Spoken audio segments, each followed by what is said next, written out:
Welcome to the first step in launching your personal care service in Utah. If you are looking for a clear path to becoming a provider, Waiver Consulting Group is here to help you turn your vision into a vital service. In Utah, personal care is an essential non-medical intervention, delivering the hands-on assistance with activities of daily living, ADLs, that allows individuals to live with safety and dignity in their own homes. Step 1. The Business Blueprint. Before you can begin assisting participants, your agency must establish its legal and administrative foundation. Here are the 3 main things to do. Secure your identity, register your business with the Utah Division of Corporations and obtain a Type 2 NPI. Next, risk management. Secure general liability, workers' compensation, and auto insurance, if transporting clients. Ensure your policy is specifically rated for non-medical home care. Then, administrative leadership.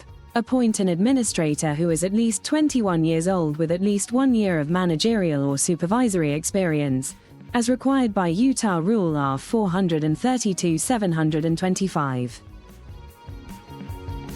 Step 2. State licensing and credentialing. Now, you establish your clinical standing with Utah's Health and Disability Oversight Divisions. Complete the following steps. Agency licensing. Apply for a personal care agency license through the Utah Office of Licensing, OL.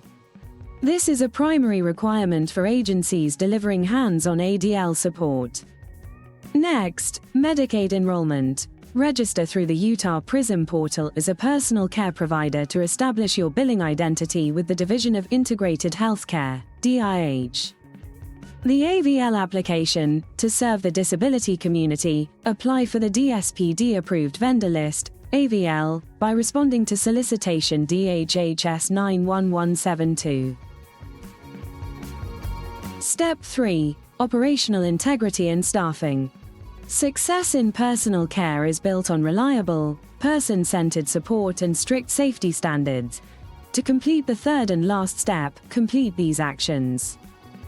First, EVV compliance. Implement an electronic visit verification, EVV, system to record the start and end times of all services, as mandated by Utah Medicaid. Competency and training. Verify that all personal care aides, PCS, pass the direct access, DAX, background check and complete the required abuse, neglect, and exploitation prevention, ANEP, training. Supervision. Ensure all aides are supervised by a licensed nurse or a CNA with at least 2 years of experience, including on-site evaluations every 6 months. For expert guidance throughout this process, visit waivergroup.com or call 302-888-9172.